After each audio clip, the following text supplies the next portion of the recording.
Okay, so welcome back. This is an update on where we are with the Defender. So as you can see, we've put a new front on it, it's a new grille, new light surrounds. We've put the black and silver Land Rover badge on the front. We've also repainted the checkered plates on the wings, on the bonnet. Um, we've fitted the new mirrors, um, both sides, obviously. And on the inside, we've taken those high-rise seats out and we've put the original seats back in, and we've had it retrimmed with the Exmoor trim upholstery. There's also been what they call a chubby cubby box put in, which is a higher cubby box than the standard one. I think that's from Britpart, and it's pretty good. On the back, we've put the wheel cover, Land Rover Defender wheel cover, rather than it just being the wheel and tyre shown. On the inside, I don't know if I said this the last time, we've actually fitted this strut which keeps the door open and it stops it coming back and hitting you. In here, we've put carpet on top of the sound deadening, rubber mat. These inward facing seats were stripped out, washed. We've repainted the metal frames. So it's looking good. We've got a stainless steel trim part here, which is better than the other one, which was rusting all the time. And as you can see here, underneath we've done with Lano Guard. I don't know if you'll be able to pick it up on the camera. If you look underneath, you can see this is all now Lano Guard at the full subframe or chassis. That was really covered in surface rust. So it's all been Lano Guarded. Basically what they did was we high pressure washed it 3 or 4 times inside and outside.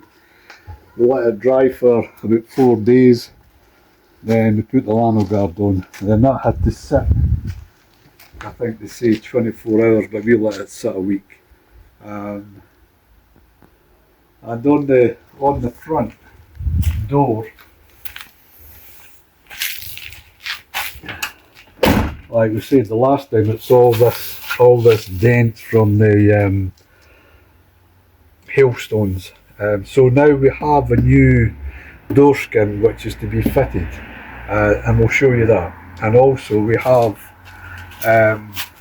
some oil leaks coming for the engine and also the steering box. So we've got new gasket for the top of the, what I would call the rocker cover.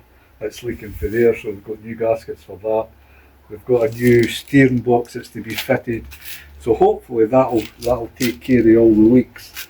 So what we've got here is we've got the new gaskets for the top of the engine on the rocker cover, which is where the oil leaks coming for the engine oil. This in this box is the steering box. On that one it's leaking. I know I could take it off and probably get it resealed, but getting it tested would be the difficult part. So we've opted to buy a new one. This here, as you can see, on the back of the Jeep, on the left hand side, it sits down lower than the other side. That spring has sort of collapsed slightly. So we've got new springs for the back. These are the heavy duty Terra Firma springs, which again within this month we're hoping to get fitted. Yeah, Terra Firma. So as I say, in the next 3 or 4 weeks, hopefully we can get all this fitted, and that'll be us one step further forward. This is the new door skin for this front door. I've already primed it and epoxy primer, and on the inside I've put again the sound deadening, and this has been painted in the white colour. So hopefully in the next within the next month, or within this month, this will be fitted. Then we could get the outside painted as well, and get it fitted on, get the door put back on.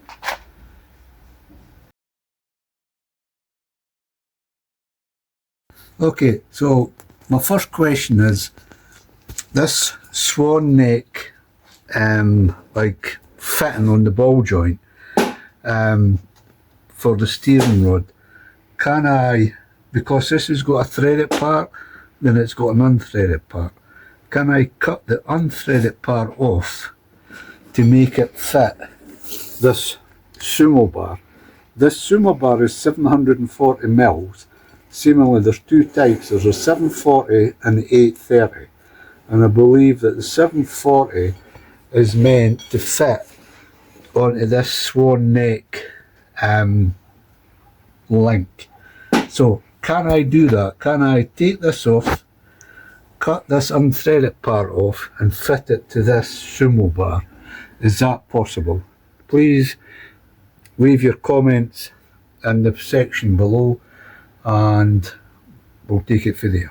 Okay, so we're going to change the door skin on this because it's so badly dented, but you can see on the roof there is some dents up here as well. So I've read that you can, you know, rub this down, prep it like say down to maybe, I don't know, 40 or 60 grit to get a good grip on it. What I've read is you can fiberglass that, then put on aluminium putty or filler, but you can't use the polyester filler. So I don't know, I'm looking for some advice on how I can fix these dents up here without dropping the headliner and try chapping it, because you're still going to have to skim it with something.